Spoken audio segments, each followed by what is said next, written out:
Now, this is also a natural swimming pool. This is a bio pool.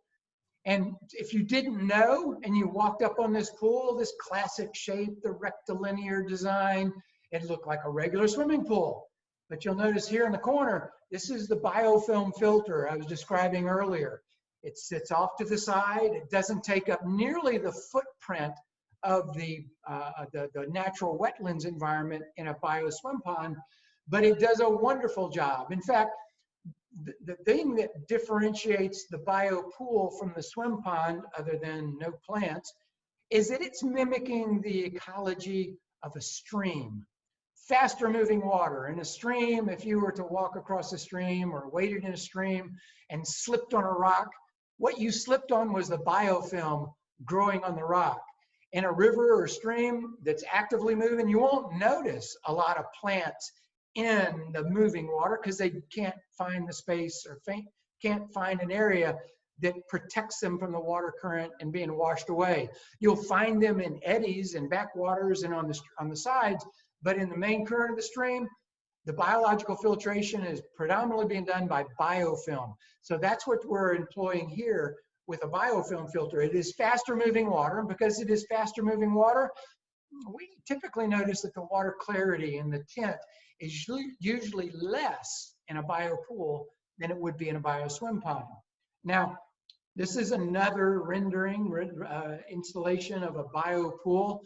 The biological filter at the end, smaller footprint. You can see we can scale these down pretty small for challenging and confined backyard project areas. But this is also a bio pool. The shape is natural.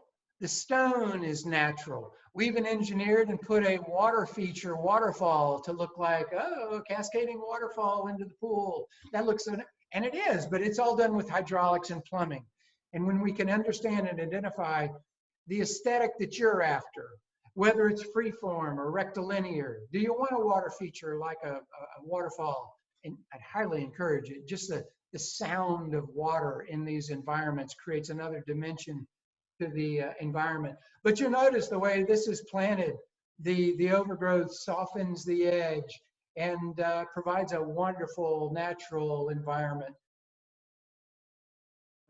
I don't doubt that many are sensitive to the oxidizers and sanitizers that are used and employed in a chemically treated pool, but typically it's not an allergy. It may irritate your skin and eyes because there is a very important need of maintaining water balance, which is why the frequent testing, the computerized water analysis that's done, the frequent shocking and adjusting of pH, the chemistry that's done is to ensure that the chemistry of sanitizers and oxidizers is working effectively to eradicate all the biology that's trying to thrive in the water. In a chemically treated pool, those things are referred to as contaminants, typically. Skin oils, airborne, rain, snow, dust, those contaminants are consuming the chemical application. But in a natural pool, we look at those same contaminants as nutrients because they're naturally occurring. Environmental deposition in rain, wind, dust, snow, bathers, animals, those are all bringing natural environmental nutrients for the biology that's trying to survive and thrive on those nutrients. Many people want a non-chemical pool because they're trying to enjoy an environmentally sustainable lifestyle. There's certainly been an upswing in the number of folks that are seeking to find ways and methods to support their green living desires. We find that many of these folks are also interested in solar. We have some off-the-grid option incorporating solar and solar energy gain so that we could even design a natural swimming pool for off-the-grid application. I mentioned earlier, but I want to reemphasize, a salt pool is not a natural pool.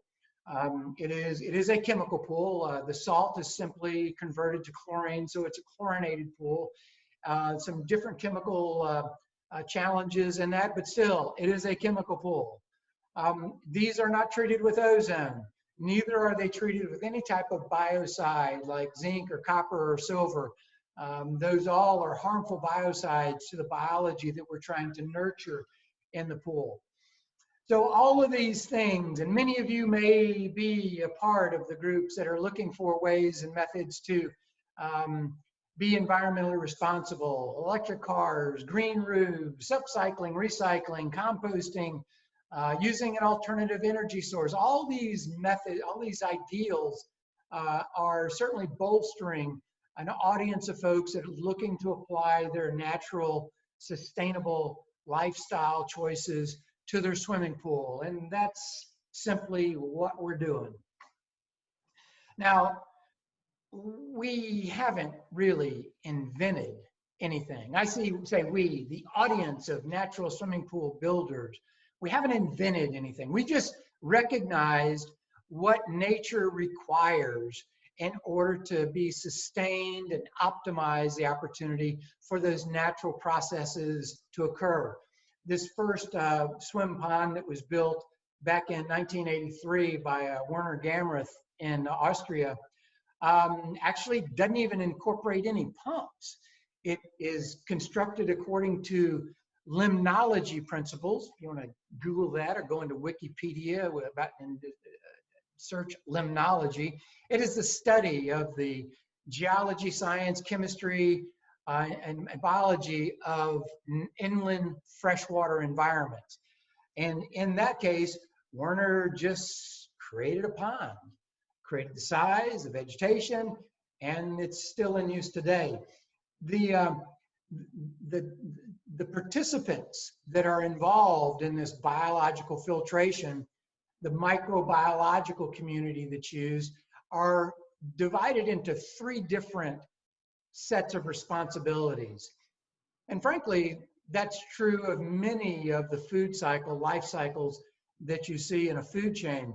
There are producers, there are consumers, and there are reducers. There are some, like plants in this case, that can transform the UV sunlight that they get through photosynthesis and the creation of chlorophyll and sugars. And then that sugars, that biomass that's being created, then provides a food source for consumers like zooplankton, phytoplankton, small crustaceans. They eat the biomass, and because of their metabolism, as they eat it, they create oxygen and they reduce the amount of detritus. That's the organic load that naturally would form in a natural environment. Then the reducers are the beneficial bacteria and fungi that break down all the waste products that the consumers have created. And as they do that, they produce food through the nitrogen cycle. Now, when I say nitrogen cycle, some of you may have zoned out in elementary or high school chemistry, because it is an interesting process. And no, there's not going to be a test. But one of the things that I think is important to recognize, I mentioned that there's a whole assembly of microorganisms that work here. And just understand, they're also very, very rigid and very focused on their role in the process. Notice here, there is a particular type of bacteria, this heterotrophic bacteria, that will begin taking that detritus that I was mentioning earlier, right here, the reducers that are producing nitrate. Well, they ultimately produce nitrate by first creating ammonia. That ammonia, however, can't be metabolized by plants or phytoplankton or anything that relies on nitrogen. It's not until the nitrosomus bacteria converts it to nitrite, and then the nitrobacter bacteria that converts it to a nitrate that allows that nitrogen source to be uptaken by the plants. Now that's just a slice of the complexity that's going on. And folks, in all humility, all we're doing is optimizing conditions that allows this to occur and regenerate itself in the biological system that we create in the biological filter. Now, it's fair, and you should be, if you're not asking yourself, you should be wondering, well, wait a minute, Alan, just in the last week, I believe, Russell, I think in South Carolina, along the coast of South Carolina, they were talking about an invasive form of cyanobacteria. Cyanobacteria is typical in seasonal climates. If you Google red tide, you'll be able to find examples of it naturally occurring. And it occurs in environments where the amount of nutrients that inundate an otherwise stable system cause an excessive and overgrowth of this less than desirable pathogens. So how do these pathogens stay in check? Because they will have the opportunity to grow in a natural pool. Our natural swimming pools are not immune to it. The thing that controls detrimental bacteria, pathogenic bacteria and organisms, is the fact that our biological filter is designed to outcompete those organisms for the nutrients. Now, they want to live like everybody else, but the reality is, as the second bullet says here, the overwhelming population of beneficial organisms in this system overwhelm and outnumber detrimental pathogens, so they don't exist. And they don't exist so long as we keep the biological filter healthy and outcompeting these pathogenic organisms for the nutrients. There is a beautiful, an elegant way to way nature rewards this system. Those that are beneficial to the overall longevity of the system are rewarded. And in this case, nature has already defined the rules and regulations for purifying water, and it has awarded the beneficial bacteria an overwhelming majority of population so that they can outcompete those pathogenic organisms who exist in lesser numbers. You know, it's really no difference, as that second to the last bullet says, it's really no difference in our own biome. A lot of work has been done in the last years.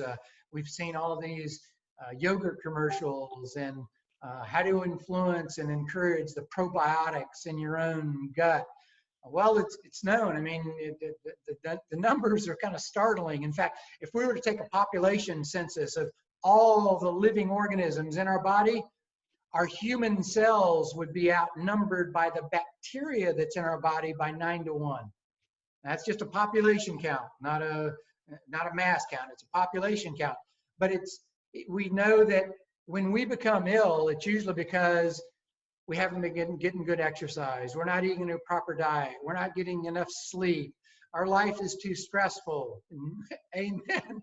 Amen to stress and anxiety these past few months. So the systems that's being employed in a natural biological filter are basically adhering to the same role of biology that we witness and see in our own bodies.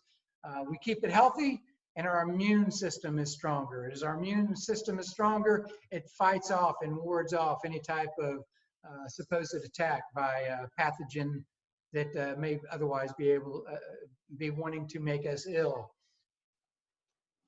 So let's go a little bit into the deep dive into the systems here. And I'm going to jump right to it. I talked about the bioswim ponds, the pond-related environment. You got a wetlands area that's the biological filter, getting the water from the swimming area and using plants to do that. The biopool, using a biofilm filter, simplifies that. You see at the bottom of the screen here, this is the biofilm filter installed on this particular pool. And yeah, look, Ma, no plants. It is a very streamlined and efficient way to incorporate a biological filter. It does require a smaller footprint. So it is easier to deploy. It is less costly because I'm not building 2 swimming pools. I'm just building a swimming pool for the swimmers and then creating a vault area to contain the biofilm filter. You can see it back here in the corner. I'll show you different examples on how and where this biofilm filter can be installed. Typically, we do like it attached directly to the pool. It encourages more efficient water flow, efficient use of the surface area of the water. Since it is the surface area of the water in both the pond and the pool that is going to be gathering the environmental deposition of windblown dust and swimmer waste. That is going to be skimmed off more effectively through the skimmer attachments, skimmer plumbing that's on the pool, so that the water on the surface, the top 8 to 10 inches, is pulled over into the biofilm filter with the majority of the nutrients. And this system, as with the wetlands environment, runs 24/7 during the season in which it's going to be used.